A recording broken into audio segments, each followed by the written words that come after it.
La Banque Populaire Grand Ouest donne le go pour le Business Club de l'Ouest. Hashtag la réussite est en vous.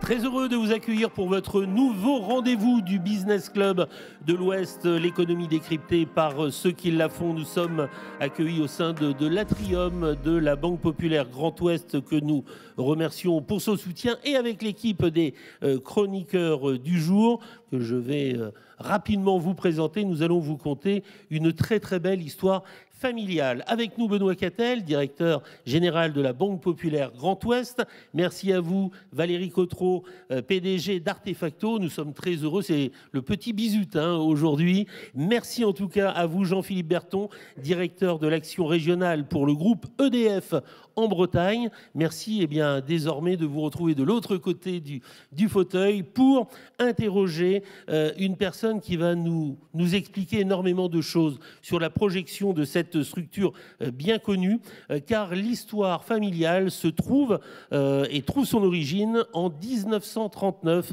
à Guignin. Je vous demande d'accueillir Rachel Denis-Lucas, administratrice du groupe Denis Matériaux, déléguée générale également de Femmes de Bretagne et de Loire-Atlantique. Je vous demande de l'accueillir.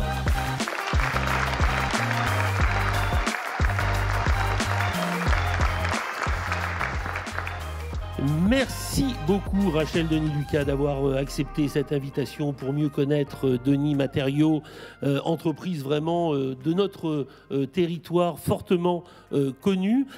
Si je vous demande de parler de Madeleine, Madeleine était au tout démarrage de cette grande histoire. Oui, Madeleine, c'est ma grand-mère.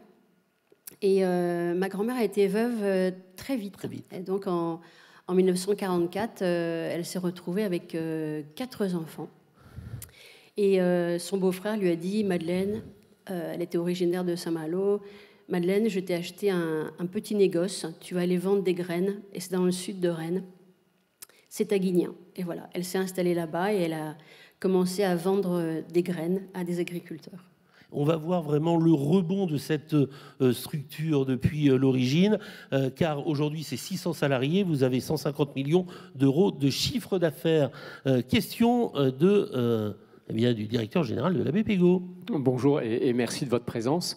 Est-ce que donc, ce début-là, quasi émouvant que vous venez de nous rappeler, a conduit aujourd'hui à un groupe significatif, plus que significatif? Est-ce que vous pourriez nous présenter rapidement les métiers que votre groupe exerce et la façon dont il les exerce, s'il vous plaît?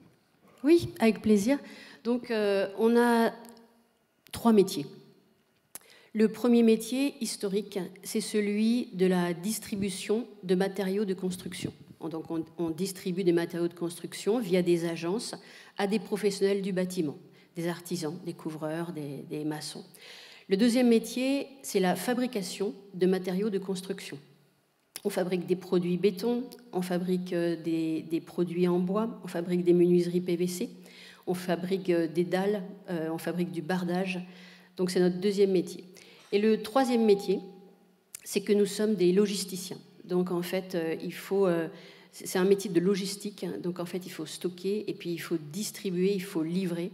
Donc, ça nécessite en fait de gros moyens logistiques, des camions très différents, qu'il s'agisse de camions avec des grues en ville pour monter au 16e étage, des grues de 16 mètres pour monter aux étages, ou des camions bennes, etc. Donc voilà, trois métiers. Valérie. Bonsoir Rachel, je vais m'autoriser le tutoiement exceptionnellement parce qu'on se connaît trop, ça va être trop compliqué. J'aimerais que tu reviennes sur l'histoire en fait et ton arrivée dans le groupe qui n'a pas été si simple que ça. Quand on voit ça de l'extérieur en fait sur un groupe familial, on a l'impression que finalement la succession elle va de soi. Ton parcours n'a pas été si simple quand tu es rentré, que tu as décidé de revenir au sein de la famille. Je crois que ton père t'a donné un peu de fil à retordre. Est-ce que tu peux nous raconter ça? Ah oui, mais alors non, il m'a pas donné de fil à retordre, mais par contre, mon frère a été trader, il était à Londres, et moi j'étais aux États-Unis, et j'étais directrice commerciale d'une entreprise française, d'ailleurs une PME française. Et on s'était dit tous les deux, on va rentrer, on va rentrer. Parce que l'entreprise familiale, elle avait bien grandi depuis Madeleine. Et il y avait déjà 80 personnes, 80 salariés qui collaboraient avec mon père, une dizaine de points de vente. Ça nous intéressait de revenir. La taille était intéressante et puis on avait envie de travailler avec lui. Et puis on avait envie de l'aider en fait, à développer cette entreprise. Et c'est vrai que mon père, il nous a pas tout de suite dit « mais oui, venez, bien sûr ». D'abord, la première chose, c'est qu'il avait un peu peur pour nous. Lui, il n'avait pas fait d'études. Il avait dû reprendre, aider Madeleine qui avait besoin de lui. C'était 3 filles, c'était un métier difficile. Donc il disait, eux, ils ont fait des études, ils travaillent à l'international, c'est génial. Qu'est-ce qu'ils vont revenir ici? En plus, c'est du bâtiment, ils ne connaissent rien, ni l'un ni l'autre. Donc il avait peur pour nous. Il se demandait si c'était pas... il ne voulait pas être responsable de l'arrêt d'une carrière internationale de ses enfants. Il avait peur qu'on soit déçus. Il avait peur qu'on n'y arrive pas aussi. Et puis, au-delà de ça, je crois qu'il avait peur que... et si on n'arrive pas, est-ce que la famille, parce qu'on s'entend tous bien, est-ce que du coup, ça va être préjudiciable à nos relations, qui est ce qu'on a le plus cher au monde? Donc, est-ce que ça vaut vraiment la peine? Donc voilà, en fait, il n'a pas dit oui tout de suite. Il nous a dit, attendez, réfléchissez, non, l'année prochaine, puis... Et en plus, j'ai pas de structure, on est 3. Il y a un directeur des achats, un directeur des ventes, un directeur financier. Qu'est-ce que vous allez faire? Donc voilà, en fait, c'était les débuts et c'est vrai qu'il nous a pas du tout, incité, demandé de venir. Au contraire, il nous a dit attendez, réfléchissez bien. Jean-Philippe Berton. Oui, pour rebondir sur ce sujet. Vous êtes une femme dans un milieu d'hommes, et je crois que c'est de cela peut-être aussi que votre papa voulait vous protéger. Comment vous agissez en tant que femme dirigeante, et quelle est votre action pour, j'imagine, faciliter la féminisation des métiers, qui plus est dans la construction? Alors oui, c'est vrai que les métiers du bâtiment, ils sont très faiblement féminisés. Quand je suis arrivée dans le bâtiment, il y avait vraiment très peu de femmes dans l'entreprise. Il y avait maman quand même, parce que maman était là aussi. Et du coup, il y avait ma mère qui était là, il y avait quelques femmes, mais pas beaucoup, c'est vrai. Bah déjà, c'est pénible, c'est dur, c'est lourd. Un parpaing, c'est dur, un sac de ciment, c'est lourd. Donc voilà, de fait, déjà, il y a cet obstacle. Et puis, même dans les métiers commerciaux, voilà, elles avaient peur en fait, elles avaient peur de venir. C'était un milieu un peu qu'elles ressentaient comme un peu hostile. Moi, j'ai eu à cœur, je suis vite aperçue que, en fait, non, pas du tout. Que quand il ne s'agit pas de faire un métier de cariste ou de chauffeur, en fait, c'est vraiment un métier très, très intéressant. Et au fur et à mesure, j'ai vraiment féminisé la société. Je me suis occupée des recrutements, donc c'était assez simple pendant une dizaine d'années. Et du coup, oui, on a beaucoup recruté de femmes qui sont venues travailler en tant que chef d'agence, en tant que responsable d'exploitation, en tant que gestionnaire. Donc oui, tout à fait, on a vraiment féminisé. On a même organisé des journées de la jupe. Une fois par an, on mettait à l'honneur en fait les femmes de la société. Donc ça s'est fait au fur et à mesure. Et aujourd'hui, en fait, on est une entreprise qui est très féminisée. Et même au sein du comité de direction, la parité est tout à fait présente. Et justement, cet apport, vous le mettez aussi en application au réseau Femmes de Bretagne et de Loire-Atlantique qui fête ses 10 ans. Vous en êtes la déléguée générale. Oui, tout à fait. En fait, de toute façon, on a toujours beaucoup aidé les associations autour de nous. Parce que Denis Matériaux, ce sont des implantations majoritairement rurales. On a la campagne, on est dans des petites communes. Et du coup, autour de nous, le week-end, on a de la chance parce que on n'a pas les infrastructures de Rennes, Saint-Malo ou Brest, mais on a toutes ces associations qui font la vie de nos week-ends. Donc on a toujours beaucoup aidé les associations, Denis Matériaux. Et au-delà de ça, Renan et moi, oui, on a investi dans les associations. Et moi, j'ai choisi de m'investir dans Femmes de Bretagne, qui est une association qui aide 1500 adhérentes en fait en Bretagne à se lancer dans l'entrepreneuriat. Et qui va vraiment faire une très très belle journée à la Gacilly dans quelques jours. C'est les 10 ans de Femmes de Bretagne. Pour les 10 ans. Écoutez, bravo pour ces engagements et cet engagement. Je comprends que vous avez, avec votre frère, à un moment donné, donc repris les rênes de cette entreprise. Comment vous travaillez aujourd'hui? Comment vous répartissez les rôles? Comment fonctionne la gouvernance? Et quelle est l'importance pour vous d'une bonne gouvernance d'une grosse entreprise régionale? Alors, pour la première question, comment on s'est réparti les rôles? Assez naturellement, on est rentrés tous les deux en 2000 dans la société. On n'était que distributeurs de matériaux et en fait, on a décidé d'intégrer les activités en amont et de devenir des fabricants-distributeurs. Du coup, ça c'était en 2005 qu'on a vraiment investi lourdement dans l'industrie.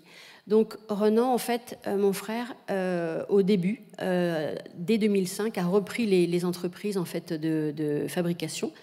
Et s'en est occupé, en fait, et les a beaucoup développées, puisqu'on est passé de 2 usines à 7 usines, donc de façon importante, tandis que moi, je m'occupais de la distribution des matériaux de construction via les agences Denis Matériaux, via les agences Esprit Casa, par exemple. Donc, de façon fonctionnelle, voilà comment on s'est réparti, en fait, les rôles. Au niveau de la gérance, on était en co-gérance. Donc, au-delà de nos prérogatives fonctionnelles, en fait, on avait des organes de gérance qui fait qu'on se voyait régulièrement pour faire le point sur l'activité, pour définir les investissements, les prévisions budgétaires à 5 ans, les plans stratégiques, la croissance, parce qu'on a fait beaucoup de croissance interne, beaucoup de croissance externe. Donc, on a toujours formalisé cette prise de décision commune, en fait, dans le cadre d'une cogérance. Et en 2022, on a réfléchi, en fait, dès 2021, on a réfléchi tous les deux à ce que pourrait être une cogérance qui nous amène, un système de gouvernance qui nous amène encore plus loin et qui soit très positif pour la société, pour l'étape de demain. Une gouvernance, ça évolue toujours dans une société. Il faut que ça évolue d'ailleurs en fonction des ambitions et de la taille de la société. Donc nous, on se connaît parfaitement, on est frères et sœurs, on travaille ensemble depuis 22 ans, donc on a quand même un prisme assez commun au final.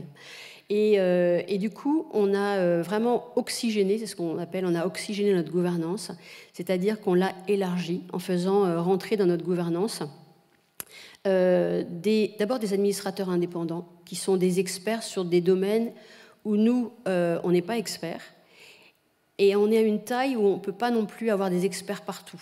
Donc en fait, aujourd'hui, on a de la chance d'avoir 2 administrateurs indépendants qui nous font qui nous challenge et qui nous font voir les choses avec un prisme tout à fait différent. Et ça fait du bien d'être challengé, parce que quand on est 2 au bout d'un moment et qu'on se connaît très très très bien et qu'on se voit le week-end et qu'on va en vacances ensemble et qu'on travaille ensemble, au bout d'un moment on se challenge moins. Donc vraiment c'est très agréable et c'est source de performance pour la société. On a également fait rentrer 3 banques en fait dans notre société avec de petitement 3%, mais cela dit, ça rajoute aussi des parties prenantes à l'actionnariat et puis au comité de suivi et au comité stratégique. Donc ça nous permet en fait d'aller plus vite et d'avoir une vision beaucoup plus élargie de là où on veut aller et comment on y va. Valérie. Rachel, si j'ai bien compris, en 2021, tu n'es plus dans l'opérationnel et ça te permet de faire autre chose. Tu as monté une structure au nom que je ne vais pas prononcer, mais tu vas m'aider, pour accompagner les dirigeants. AELMAT. Voilà, AELMAT. C'est breton. Excuse-moi, j'aurais dû reprendre mes notes, je l'avais noté, mais je me suis dit que tu allais nous redire. C'est quoi l'idée? C'est d'accompagner les dirigeants et sur la gouvernance et sur la RSE? Oui, tout à fait. C'est-à-dire qu'en fait, ce que nous, quand on a réfléchi, Renan et moi, c'est un long process en fait. Donc ça se réfléchit, ça se mûrit. Moi, à ce moment-là, en fait, je suis allée faire une certification à l'ESSEC sur le thème de la gouvernance pour vraiment bien réfléchir à ce qu'on allait faire. Et on était tellement contents, tous les deux, d'avoir fait ça. Et on a vu une telle différence. On a l'impression, enfin, vraiment d'avoir fait un bond. Et en fait, je me suis dit, c'est dommage parce qu'autour de moi, je connais plein de chefs d'entreprise qui ne font pas évoluer leur gouvernance, certains qui restent tout seuls. Moi, j'ai de la chance, j'ai mon frère, mais il y a quand même des chefs d'entreprise qui sont assez tout seuls. Et je me suis dit, c'est vraiment dommage. C'est vraiment dommage parce que y a avoir un conseil stratégique, faire un board autour de soi, avec des personnes qui ne sont pas professionnelles, qui ne sont pas consultants, ça peut vraiment permettre en fait de penser différemment. Ça fait du bien d'être challengé. Et du coup, l'idée est née en fait de créer cette structure qui s'appelle ALMAT et qui a pour vocation en fait d'accompagner les chefs d'entreprise de PME sur la gouvernance. Et ça va vraiment ensemble, c'est la RSE et la stratégie, parce qu'aujourd'hui, faire une stratégie sans englober la gouvernance et la RSE, c'est voué à être une impasse quand même. Jean-Philippe. Alors justement, après avoir réussi le défi, ou en tout cas vous êtes engagé fermement dans la féminisation des métiers, dans la parité au sein de votre comité de direction, j'ai lu que vous étiez également investi dans la transition énergétique, et pas qu'un peu, assez massivement, que ce soit dans l'autoconsommation, mais également dans la transformation des usages avec des porteurs électriques, des véhicules électriques. Donc je suis assez impressionné, évidemment, par cette avance, puisque ça date de 2008, hein, c'est de ce que j'ai lu. Alors j'ai envie de vous poser la question, comment vous allez travailler avec vos clients, comment vous allez entraîner la filière, qu'est-ce que ça vous apporte d'être investi dans cette transition énergétique ? Alors, en fait, j'ai envie de dire que nativement, on était RSE. C'est-à-dire que dès 2005, ni Ronan ni moi ne venions en fait du milieu du bâtiment et des matériaux. Pourtant, dès qu'on est rentré, on s'est posé la question de savoir, mais attends, les matériaux, là, ils arrivent d'où exactement ? Ils sont fabriqués où ? Et donc de demander à des fournisseurs, mais ils sont fabriqués où ? Et déjà en 2005, c'était pas une question. La question, c'était c'est quoi le prix, c'est quoi le franco, mais pas ils sont fabriqués où, ils sont fabriqués d'ailleurs avec quoi, avec gaz, avec quelle énergie. C'était pas des questions qu'on posait. De se demander est-ce que c'est bon pour la santé de mes clients la laine de verre. Il n'y a pas des petites particules. Enfin, on est sûr que c'est bon. C'était des questions qu'on posait pas. Et en fait, on est arrivé et ça nous semblait naturel de les poser. Donc, c'est né comme ça. Très rapidement, on a fait un éco-guide des matériaux, c'est-à-dire qu'on a pris 50 produits et on les a passés au crible en fait, de ces critères environnementaux. Et on a fait cet éco-guide, ça n'avait aucune ambition commerciale, bien au contraire. Les fournisseurs à l'époque se disaient, mais eux, ils arrivent, alors l'autre, elle arrive de San Francisco, l'autre de Londres, ils sont en train de n'importe quoi. Un peu bobo, quoi, un peu... bobo écolo, mais pas terrible. Donc, et au final, cet éco-guide sort, et puis on a 100 demandes, 200, 300, 500, 1000, 2000, 5000. Et puis le ministère en fait, de la transition, c'était le Grenelle de l'environnement, nous appelle en disant « C'est quoi votre guide ? Vous pouvez venir ? Mais vous êtes en train d'étiqueter les matériaux, en fait. Ah, mais intéressant, mais comment vous faites, etc. » Et c'était le début, en fait, c'était le début de cette démarche. Après, comme je disais tout à l'heure, au niveau sociétal, on était déjà là en 2005. En 2005, on aidait toutes les associations autour de nous. En 2005, on faisait la promotion, en fait, l'inclusion, et on ouvrait tous les métiers, en fait, aux femmes. Et ça a été vraiment une colonne vertébrale qu'on a initiée en 2005 et qui continue aujourd'hui. Donc aujourd'hui, par contre, et depuis 2015, on est vraiment une politique full RSE. C'est-à-dire qu'il y a le pilier sociétal. Là, les salariés sont actionnaires des sociétés qui mettent et qui exploitent les panneaux solaires qui sont sur nos bâtiments. C'est un exemple. Il y a des salariés qui sont actionnaires de notre société. Donc ça, c'est le niveau sociétal. Au niveau décarbonation, nos camions roulent au biocarburant depuis très longtemps. Nos chariots sont électriques depuis longtemps. Donc, en fait, on n'attend pas la contrainte réglementaire. C'est juste, on y croit, en fait. Voilà, les ressources naturelles, on fait attention, on a une charte et on regarde en fait d'où viennent les ressources naturelles parce qu'on n'a pas envie d'être à l'origine de l'épuisement des ressources. On a un gros respect des hommes, des femmes et puis de la nature. Et c'est juste dans nos valeurs de je sais pas, de personnes de la campagne peut-être, je sais pas. En tout cas, c'est assez naturel. Il y a une phrase que je trouve assez intéressante, vous le dites, hein, je vous cite, « Notre père nous a toujours dit d'écouter les signaux faibles tout en n'oubliant pas les essentiels. » Oui, c'est vrai qu'il a dit ça. C'est vrai. En fait, mon père il a toujours écouté les signaux faibles, c'est-à-dire il est toujours une grande ouverture. On n'a pas beaucoup de... On n'est jamais fermé en fait. Toujours, on s'intéresse à tout, et on écoute et on prend en compte les choses, d'où qu'elles viennent. Des clients, on est proche des clients, on est proche des salariés, et en fait on écoute, et on est toujours en veille. Parce que, en effet, les signaux faibles, ça peut être Enfin, mon père, par exemple, le signal faible, c'était la couverture en Bretagne. C'est-à-dire qu'à l'époque, quand il s'est lancé, on est une des seules régions de France, d'ailleurs, hein, où on a de l'ardoise sur nos toits. Hein, le reste, voilà. Il y a le Pays Basque, nous, puis c'est tout. Et donc, en fait, à l'origine, toutes les ardoises, et personne ne se posait la question, c'était Angers, en fait, c'est tout. Voilà, et signaux faibles, c'est voilà, il discute avec quelqu'un qui revient d'Espagne, qui lui dit, qui est couvreur, qui lui dit, mais tu sais qu'il y a de l'ardoise là-bas aussi en Espagne. Ah bon, il y a de l'ardoise? Bah oui. Mais où? Bah en Galice. Ah bon? Et du coup, pourquoi il n'y en a pas ici? Alors, parce que l'ardoise est grosse, c'est pas les mêmes ardoises. On a des grosses ardoises ici, là-bas, ici, elles sont toutes fines. C'est des signaux faibles, mais pourquoi pas? Pourquoi est-ce que les ardoises qui sont là-bas, elles ne viendraient pas ici? Elles sont grosses, mais peut-être qu'on peut faire des fines, et peut-être qu'on peut les faire venir. Non.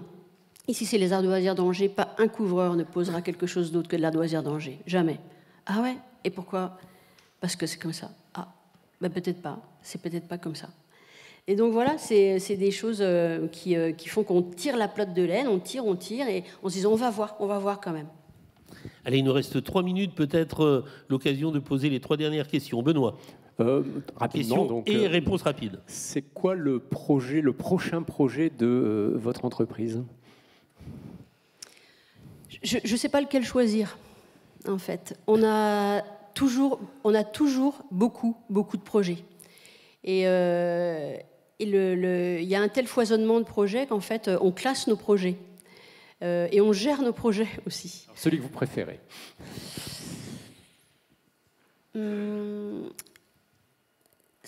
Je crois que le projet que je préfère, c'est un projet de nouveaux produits.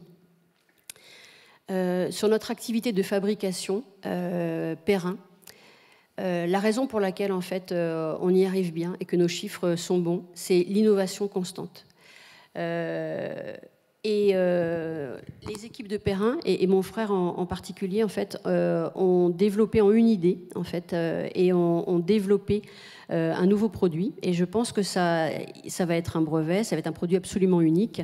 Ça correspond à la construction de demain, et c'est le projet qui me semble le plus prometteur et le plus passionnant aussi, parce que c'est de l'innovation et on adore ça. Une question, Valérie, réponse en 30 secondes. Là, hein, franchement, c'est un peu dur. Qu'est-ce que tu veux porter comme vision au sein de Femmes de Bretagne? C'est quoi l'idée? L'idée de Femmes de Bretagne, c'est de... Alors, Femmes de Bretagne, c'est vrai que ça s'adresse à des femmes qui ont quitté le salariat et qui se retrouvent à 40 ou 50 ans, en fait, dans l'entrepreneuriat, à créer leur société, alors que elles n'ont pas fait d'études pour ça, et que voilà.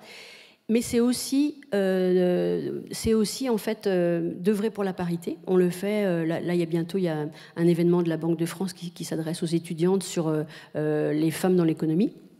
Donc c'est assez vaste.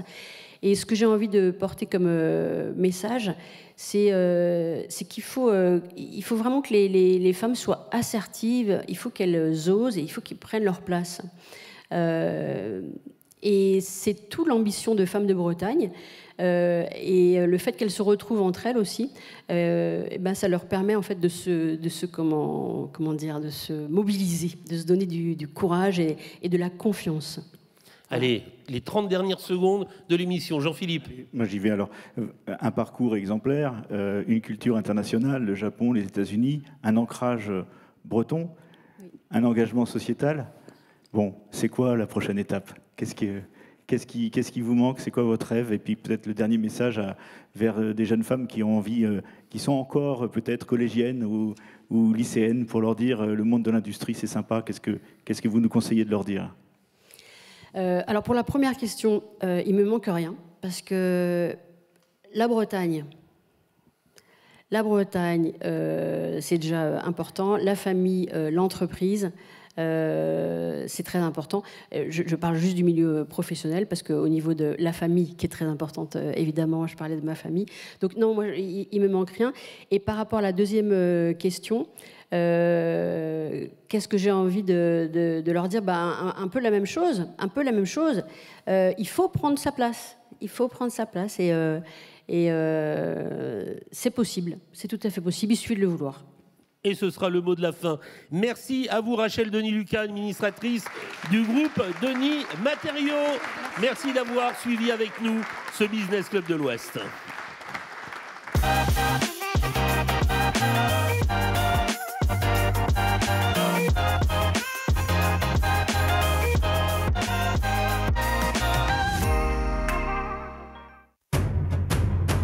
La Banque Populaire Grand Ouest donne le go pour le Business Club de l'Ouest. #la réussite est en vous.